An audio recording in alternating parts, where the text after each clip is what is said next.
Hello and welcome back to the Andrew Plays channel. Here we're playing FM23 and I'm here to show you a little bit about how to get the best out of your set pieces. Set piece manager in Football Manager, it's been a little bit clunky for a few years, but I'm coming towards the end of my FM23 beta save with Real Madrid. If you haven't seen that, do go and check it out. We had the semi-final of the Champions League yesterday. There's a minor spoiler on screen.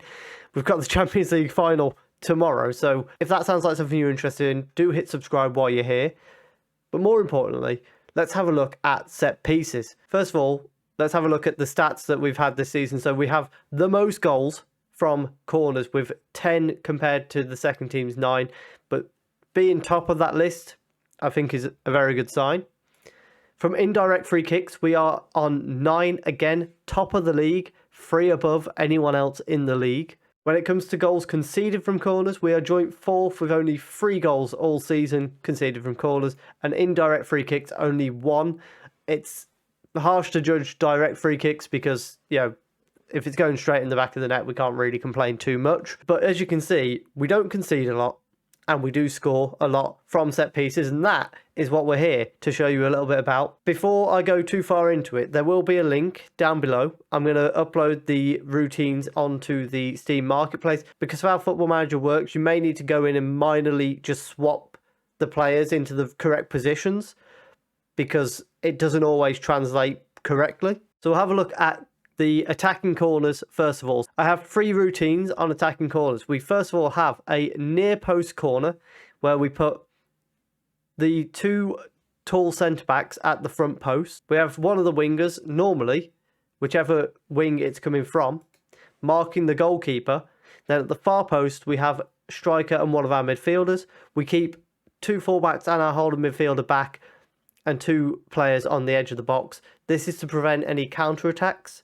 I don't see them a lot, and I think this is part of the reason why we don't throw everyone forward. What we'll often see is either a goal from the man at the near post, or they flick it on to the striker at the far post, and the goalkeeper's kind of stuck in the middle. Sometimes it's the guy marking the keeper that gets the goal. Sometimes it's the guys at the far post, but we get goals from that. Routine number 2 is the far post corner.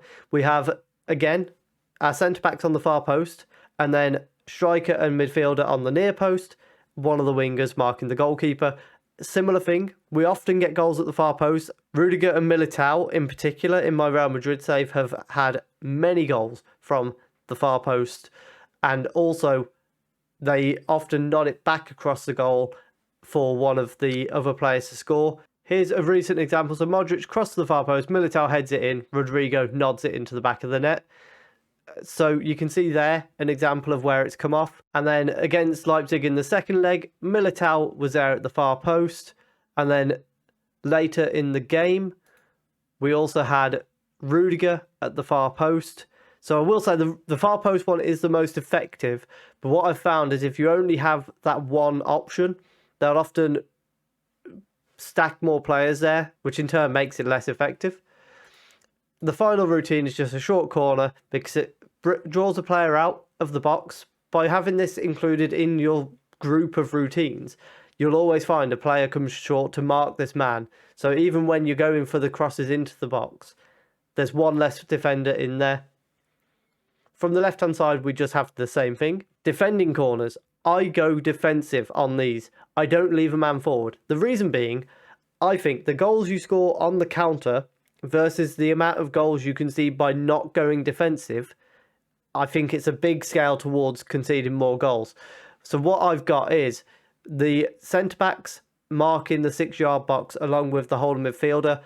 I just put any tall player in that. I put the defensive midfielder on the near post, but as I say, any tall player can do that. I have the striker marking the 6-yard box near post on both sides again, just because any low corners, he will head away straight away. You don't have to worry about them. We have the fullbacks on the post because their defending attributes give them a slight edge over the wingers from what I've seen. I don't know how true that is in reality.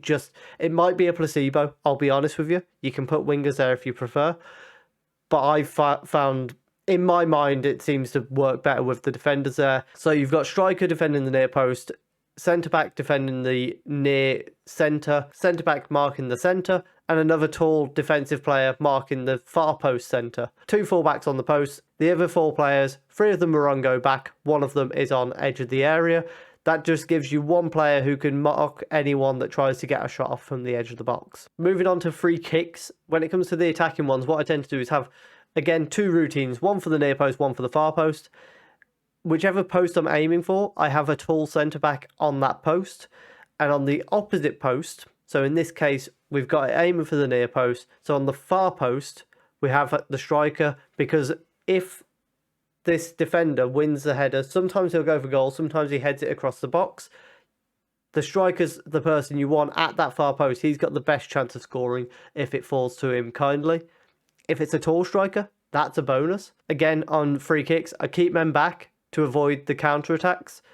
I'd even be tempted to throw one of the centre-backs there, the weaker of the 2, in some scenarios, such as Manchester United. If you've got Lisandro Martinez, keep him back, because he's going to be a better asset to you defending the counter-attack than he is getting into the box. Alternatively, using like a holding midfielder to do that job would work absolutely fine as well. I pretty much repeat this throughout each of the options: indirect wide, indirect deep. It's just 1 routine to the far post, 1 routine to the near post, defender on the post we're aiming for, striker on the opposite post, and it just seems to work well. Defensively, direct free kicks, there's not really anything you can do because you're really limited on options. You've got edge of the area or marking a player, basically. However, direct small chance of a shot. I have my 2 centre-backs marking near centre, centre, and then my defensive midfielder marking the far post. Again, as long as it's a tall player, it doesn't need to be your defensive midfielder. You might have 3 centre-backs. You might just have the 3 centre-backs do this job. Then I have 2 players forming the wall, normally the striker and my more attacking central midfielder. 1 of the wingers on the edge, and then the remaining players just going back. Indirect wide, similar thing. Striker and the more attacking midfielder in the wall. Edge of the area with 1 of the wingers. 4 men just go back, and then again, far post centre, centre and near post centre between the centre-backs and the tallest other defensive player. Again, the same thing for the deep free kicks. However, this time only 1 man in the wall, normally the striker, so that he can get a counter-attack off. You could swap this to like a fast winger if you've got that option in your squad. And then again, far post centre, centre, near post centre, everybody else go back bar 1 winger who is on edge of the area. And finally, throw-ins. There's not a way for me to show you more in depth of how this affects the game. And again, some of it may be placebo, but I feel this is the way to defend your throw-ins. Have your centre-backs and your full-back from either side defending across the box, and then 1 of them at the near post, preferably someone who's not too tall but can get his head in there. 4 players on get back, and then 2 on the edge of the area. I go with my striker and 1 of my fast wingers. And you can do that from both sides. It just gives you that extra defensive stability by having more players back. I don't think you get as many goals from counter-attacks by leaving players forward as you will end up conceding by not having them back. And on attacking throw-ins, I have it on mixed because we don't really have particularly tall strikers or particularly good long throwers in this team. But what I would say is if you've got a really good player with a long throw it long, put 2 men on your near post, preferably maybe striker and either a good sized centre mid or a good centre back. Have the other centre backs back. I have the winger and the right back come short to the throw-in taker. Then we have the defensive midfielder lurking on the edge, along with 1 of the centre mids who can attack from the edge. We then leave 1 other player on the far post just lurking there, so that if it gets nodded on and through to him, he's there to cause a bit of trouble. I'd say throw-ins are probably one of our least effective things, but that's probably somewhat down to the team that I've got. Real Madrid don't have a particularly tall team. I think if you've got a good tall team, similar to Stoke from like 2008 type of time, then having that throw-in taker on long throws would be hugely effective in the right team. This just isn't the right team for it. So that is how I would recommend getting your set pieces set up.